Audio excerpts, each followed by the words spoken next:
Welcome to Season 2 of the Kerrnel Does Feed the Beast on the Trec Unleashed server.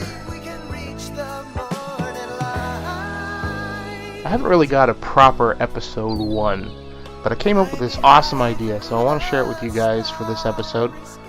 But next episode we will start in and do a little bit of a tour of the server and also do a tour of the base. So stay tuned. So hopefully you enjoyed this episode, and I hope you enjoyed the shower scene. Help me to forget today's And here we go. Ooh, dream weaver, I believe you can get me through the night. So today's episode, or today's project, is going to involve some experience. And you can hear them down there. They're dying loudly.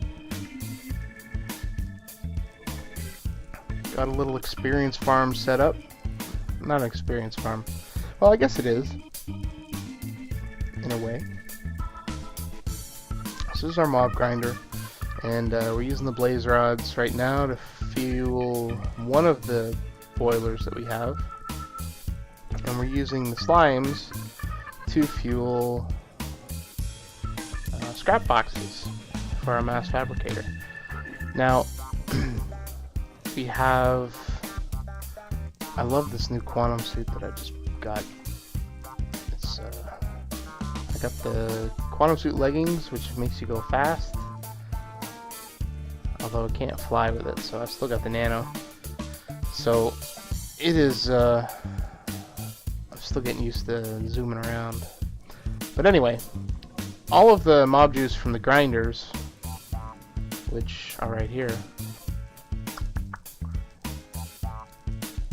they're dropping their mob juice down here and into the tank.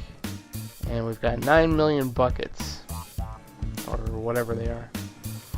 So we've got lots of mob juice, and one of the things that we wanted to do with it is set up a mob grinder, or not a mob grinder, an enchanting room. And that is what is this. That's what this room's going to be here. This is our new enchanting room, and we were going to use a few auto-enchanters in here to use the mob essence, or the mob juice, to enchant a bunch of books, and we're still going to do that.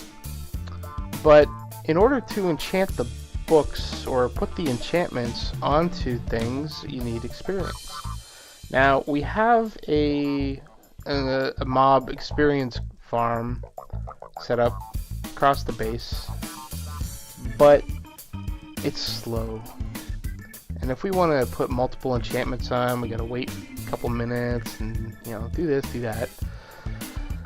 So what we are going to do is something that I just recently found out about. Now, if you watch Direwolf's mod spotlight for Mine Factory Reloaded, you may have noticed that he could put mob essence into a hole and drink it. And you use a straw to do that. Well, there's another way that you can get access to that experience. Bottle of Enchanting. So rather than drink it,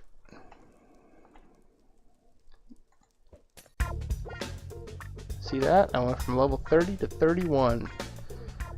Now you don't get a whole level, you get experience with each bottle that you drop, but now you can make that a little easier. So instead of grabbing a bucket out of the thing, putting it in a hole in the ground, using a straw, sipping it, now you can just grab a bottle of experience, which is created from the Auto-Enchanter, and what you use is a glass bottle, and it will enchant. So it will put the essence into it and give you a bottle of enchanting. I've calculated it out that to go from level 1 to level 30 will take about 110-ish bottles of enchanting. So we need to automate that somehow. And what I have come up with is a design to shower yourself with liquid experience.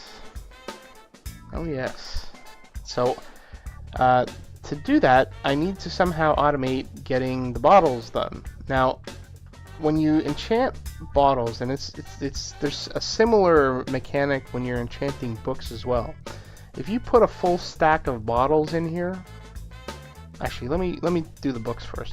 If you put a full stack of books in here, 64 books, it will put the same enchantment on every one of those books.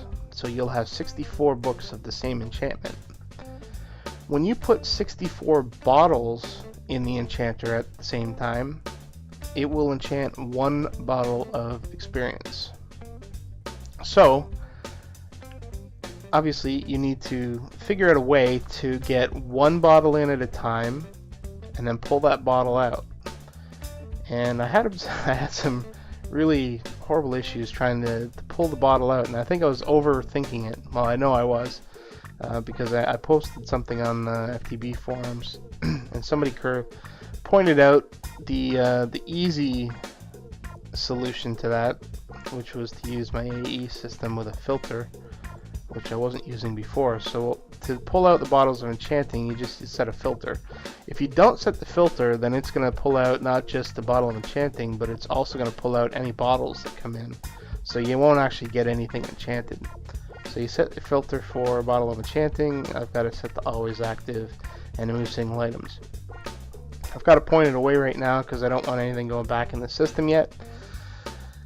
So the ME system, or the AE system, is coming into an interface. Now, what I'm going to do is I'm going to use logistics pipes to put one single glass bottle into the enchanter. I tried a few other methods, and if you can figure out a way to do it without using logistics pipes, please let me know. You can't do it with the AE system because it won't let you put a count on it, and you can't do it with normal Buildcraft pipes, even when using just a redstone engine, or even an autarkic gate, because the least number that I can get out of there is 4, so I can't get to 1. So what I'm going to do is use logistics pipes. Now, if you've never used logistics pipes before, you need to power them, and there is a way. So there's a power block that you can use to interface with MJ or EU or whatever to give power to your pipes. However, it's designed to work with applied energistics. So if you have an interface, you can stick a basic logistics pipe on top. Oops. And you can see that it gives power to it. And I'm not going to go into too much of a tutorial. If you really want to learn about logistics pipes, I suggest you check out YouTube. There's a lot of good ones out there. But if I just put it down here, you see it's red. And if I put another pipe on it, you can see it's red there. That means there's no power getting to it. So if I put it up here on the logistics, or on the interface, you can see it's getting power. This is good. So with logistics pipes, you don't have to use basic pipes throughout the entire path. You use normal Buildcraft pipes. You only use the logistics pipes when you need something done with those pipes. So I'm going to use gold pipes because I want them to go fast. And what I'm going to do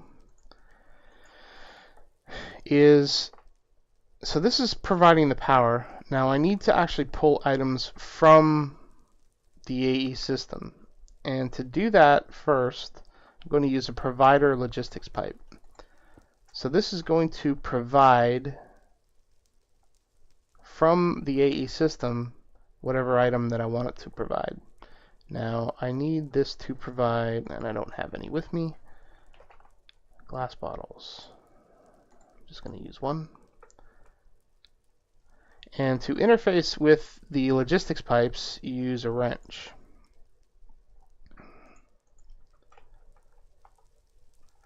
So if I right-click on the basic pipe, you'll see that these are some of the requested items. So you can request items using this pipe.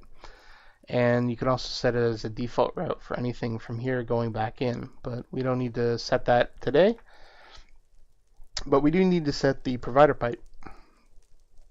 So I'm just using the basic default settings here.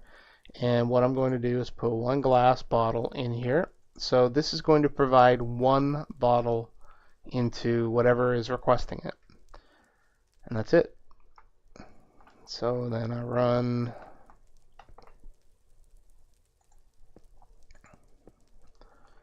pipes over here. And now on top of the Auto-Enchanter, I'm going to use a supplier logistic pipe. And what this will do is it will supply the Auto-Enchanter with whatever item you specify. So I want to keep the Auto-Enchanter stocked with one bottle, one glass bottle. I keep wanting to say bottle of enchanting. So that's going to provide one glass bottle. And it's going... Okay, so... So you see it just popped up a new bottle, and it's enchanting it already. So I'm going to have to stop that in a second. So I need to pull that out, otherwise I'm going to lose a bottle because it'll stack it and it can't stack them. So you see the bottle just whiz through here? I'll do one more. So once it finishes, you'll see a bottle, you'll see little glowy lights, and you should see a bottle quickly zoom through. There you go. So it's filling up. Oop, let me get that out of there. And I want to stop that. Okay. So that's working well. And if I wrench this back,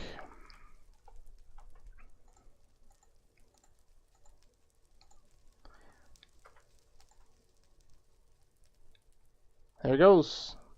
So now I have a system to just automatically do bottles of enchanting and send them back in. Now, we are going to put a limit. I think we've kind of figured, since it's 110 and we want to be able to do multiple enchantments, to apply multiple enchantments to things, we're going to try and keep the AE system stocked with we're going to try and keep the system stocked with 500 bottles, 550 bottles of enchanting, so we can do apply 5 spells to an item. So once we have, so we're going to set up an Auto-Enchanter or an Auto-Crafter table to craft the glass bottles and stop crafting them at 550 once we have 550 bottles of enchanting in inventory. So we're going to do that later. Not going to worry about that today. So now that we have this system set up, we need to find a way to distribute those bottles, and we're going to make a little bit of a shower stall. And the shower stall is we're going to use to shower ourselves with mob juice. Sounds kind of gross. Really gross. But it'll be worth it. Alright, let me grab this out of the way. Now we are going to have our shower stall here. Now we're also going to need to go up the back. And I think that should suffice. Might need another one, but we'll see. So we need to run ME cable, because what we're going to do is we're going to have a dispenser above us acting as a shower head, and it will drop the bottles onto us. So let me run this up here, and let's put the shower stall in.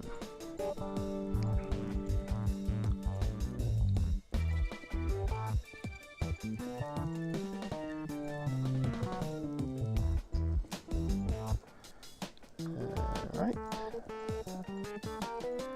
And what we're kind of going to go for is sort of a library kind of feel, because there's going to be so many books. So we're going to kind of shoot for that. And I think, so this is going to be 3x3 stall. And then we are going to have one more out here. And one more out here, I think. And then we're going to start books here. Oop, not yet. We'll get to you in a minute. And we'll line the outside. And we're going to finish this room off camera. Point of this video is just this little project to kind of show you how we build this. So I'm going to dig up the floor, and what we're going to do is we're going to use RedNet Controller, which is a new block, at least for this server anyway. And it will allow you to do some of the redstone things that we were used to doing with the Ultimate server. So we obviously don't have Red Power 2 with this server. So in order to do any sort of clock or anything without going, vanilla, we can use a RedNet controller. So to do a RedNet controller, we need to use RedNet cable. And this is going to be through, so this is the middle. And we're going to run this under the floor, and I think I need to go down one more. Ooh, almost. Okay, so before I put the floor in, let me put the RedNet cable in. If you've never used RedNet cable, it will try and interface with all of the blocks around it.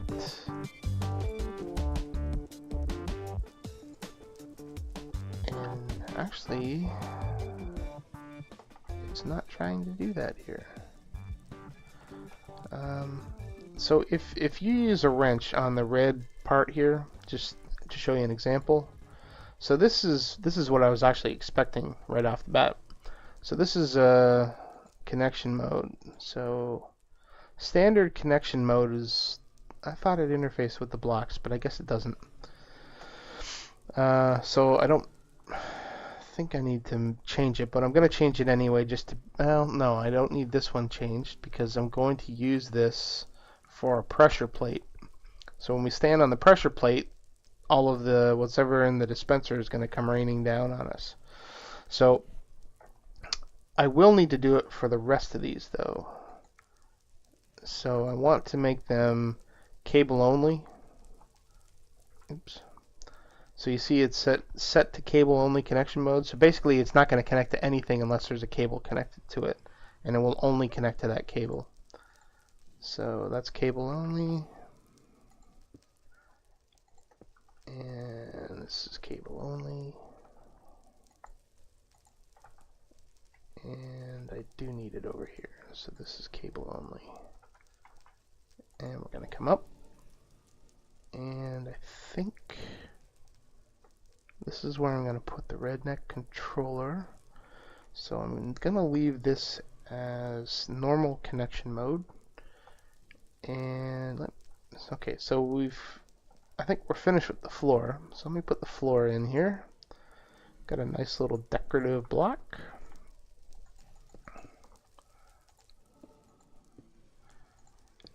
And I do need one more. There we go. So that was what I was expecting. And what I'm going to do is going to put a pressure plate on that.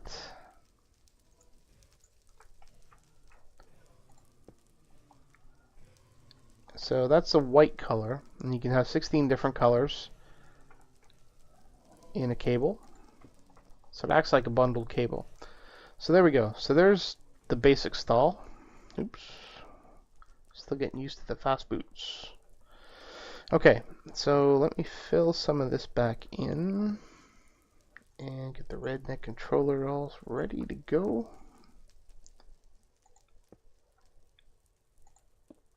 And he's not on. I can't remember the gentleman's name. He was on a lot earlier. No, he logged off. I was trying to figure out how to do the RedNet controller thing to do a clock, and he helped me out. I wanted to give him credit. I'll put him in the description once I figure out who he is. He's a relatively new player to the server, so I just want to make sure that I recognize him for helping me out there. Make sure that that's connected properly. It is connected. Oh, I guess it treats it as a cable. So either way, it's going to connect to that block, which is good. Alright, so now I'm going to run this up to the top.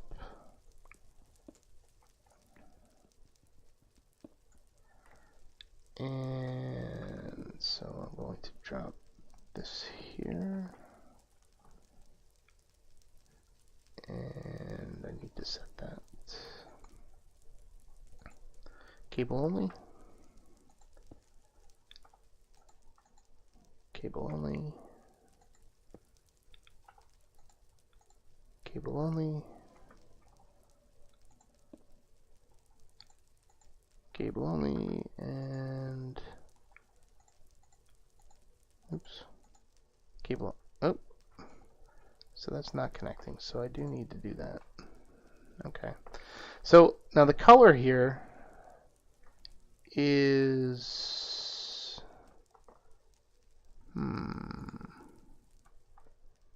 why is that not connecting as a color?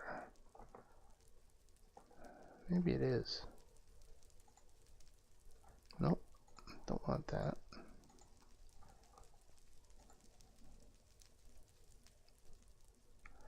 Force connection mode. So why can't I change the color? Oh, Dingleberry. Because there is no color yet. So I'm not even going to have to worry about that. So basically, the RedNet controller can send out whatever color it wants. And I'm going to set the color at the top. So we're going to come back to the RedNet controller in a second. So let me finish wiring up the top here. And so we're going to have a block here. We're going to have a block here. And I need to have an ME cable. So I do need to go up one more. Alright. And ME cable.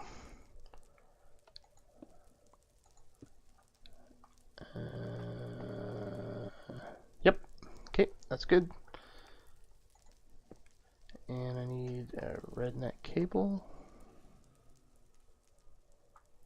Am I short RedNet cable?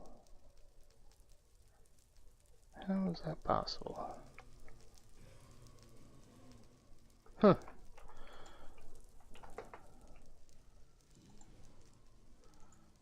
Shouldn't need all that. I'm gonna have to go up one. Okay, and set that. Okay, now I want to leave this as default because it's going to power our dispenser. And I need to put another shower block. Oh, yeah, that's fine. There's nothing that's going to... Did that disappear? It totally did.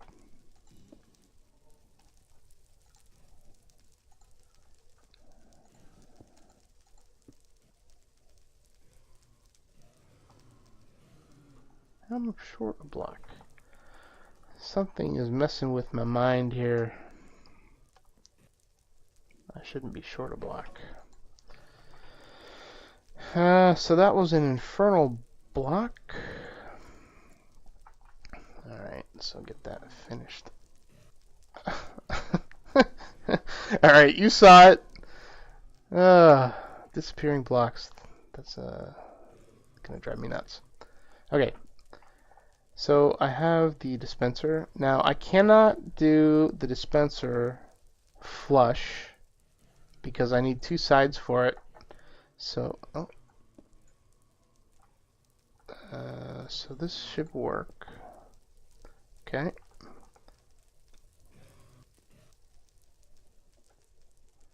And I have a basic export bus. So basically what this will do is this will export one item. And what I want to export into the dispenser are bottles of enchanting. But I'm not going to set the export bus now because I want to test it first.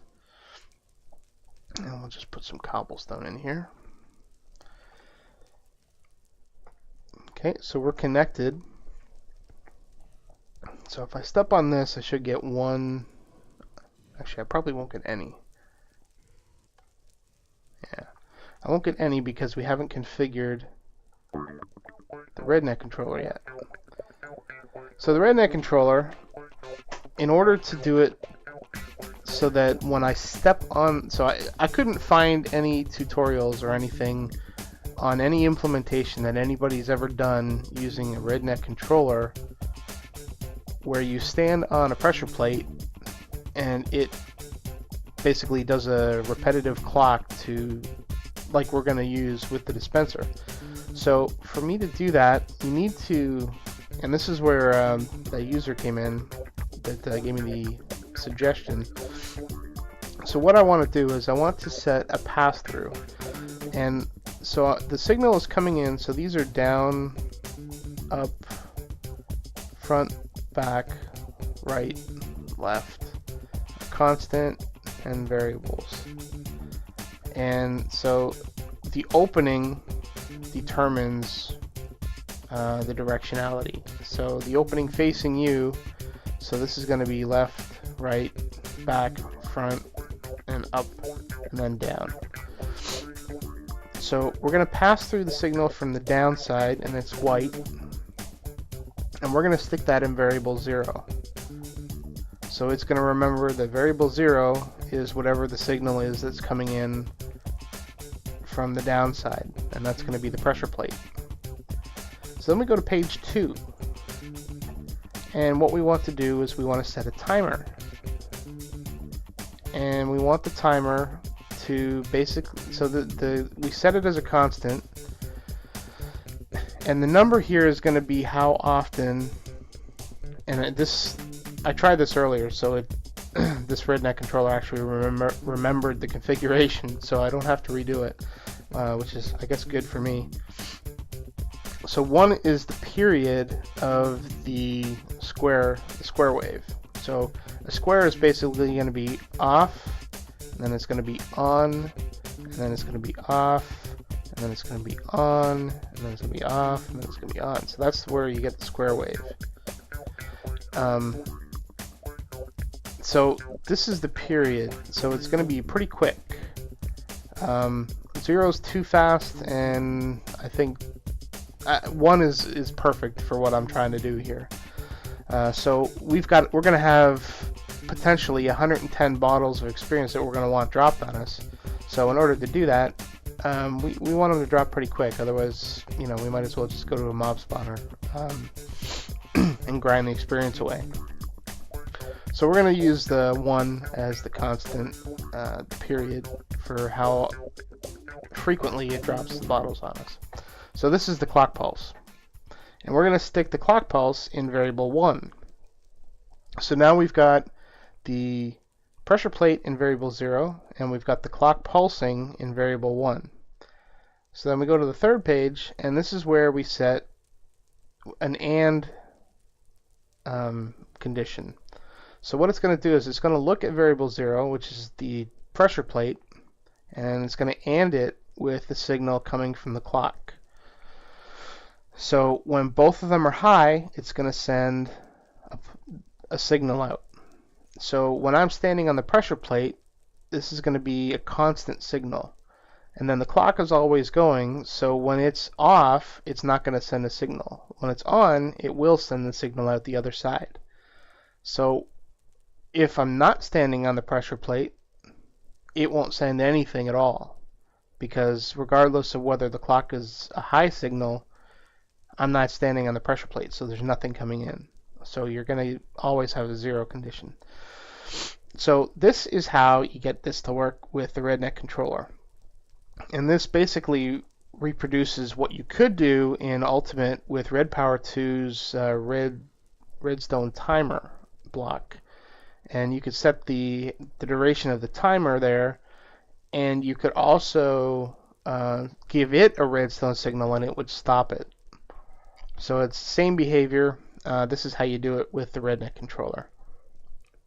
And that's it. So I'm going to set the output to the up direction, and I'm going to set the color to orange.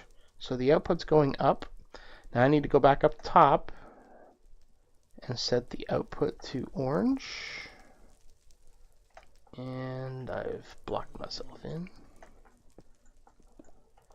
Okay, so right now it's white. If I click on the color, there we go, it's orange. So now it should work when I step on the pressure plate. There we go. Sweet. Beautiful. So let me spruce this up a bit. Oh, got my glass panes right there. Like any nice shower. Perfect. Now, what I want to do to get this fully working is to give it Bottle of Enchanting filter up top. And we right click there and we give it Bottle of Enchanting. So this is going to fill up the dispenser with all of the bottles of enchanting that we have in the AE inventory, which I think just happened to be one. But we're going to fix that right now. Actually, it had one because it pulled it out of here. Okay, so we've got this set. So we don't have any bottles right now, glass bottles, in inventory. So I have 11 on me. So I got 3 bottles of enchanting, and those are going to instantly disappear and go into the dispenser. And I have 11 bottles, and those are going to one by one filter into the enchanter.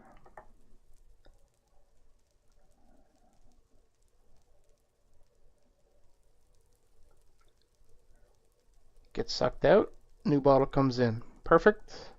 So that's going to go for another 9 bottles, I believe. And we have 5 bottles of enchanting in the dispenser. So I'm going to stand here and get showered with mob juice. There we go. So I can stand there now from level 1, and assuming I have 110 bottles in the dispenser, I could get to level 30 in, maybe 30, 40, 50 seconds, maybe, if that. So that's going to be awesome. I may have to tweak the timing. That may be too fast, but we will see. And so I'm going to pretty much, I think that's really all I needed to. What I wanted to show you there was building this little shower for us.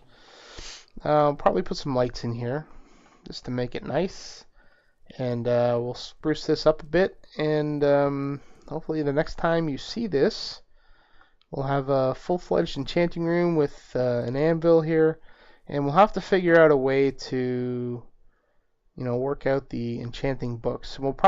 I may do another tutorial on how we do that, because we're going to set the Auto-Enchanters up back here to do the books so that we don't see it. And they're going to feed back in either to the AE system or some other method. We're not sure yet what the best way to do that is. The problem with the books is that when you enchant them and you stick them in barrels, they will separate into different barrels, but when you look at them, or if you right click on them, the label that it gives you is enchanted book. It doesn't tell you which enchanted book it is until you pull it out. So that really doesn't help you. And it's the same with the storage monitors for the AE system. It also just shows an enchanted book. It doesn't tell you which one it is. I think we can get around that with logistics pipes, but we have to do some experimenting to figure out if that's going to be possible. I'm really happy that we got logistics pipes now with Unleashed. It was one of the things I wanted to play with in Ultimate, but we never had them. I originally had thought that logistics pipes were really not of much use because AE kind of took care of a lot of things, but as I've learned recently, logistics pipes I think were made to work with AE. They were made to work in tandem. And I'm seeing that here because there's things obviously that I was never able to do unless I had the logistics pipes available. So very happy with that. And so we're gonna have the room spruced up a bit more by the time we have the next episode, I think. And hopefully we'll either be able to work on the Auto-Enchanter system for the books, or we'll have another thing to show you. Maybe do a base tour. We'll see. I'm hoping we've got a server upgrade, I think, coming in the next week or two. Not a server upgrade, but the server's moving to a new host because of some lag issues with the current host. So once that is settled down, I will do a tour. Hopefully we'll have spawn more or less up to not fully complete, but complete enough so you can see what spawn looks like. Malex has been doing an awesome job with that. Looks amazing. And you know, we'll do a little base tour, show you around, show you what we got going, and I'll explain what this is in the next episode too. So stay tuned. Until then, hope you found this useful. It was one of the requests that I got on the channel, was to explain things a bit more instead of building them off camera and then explaining them, to actually go through the build. So hopefully that satisfied some of that curiosity and you got something out of it. In the least, hopefully you learned something about the RedNet controller. So until next episode, take care, and we will see you soon.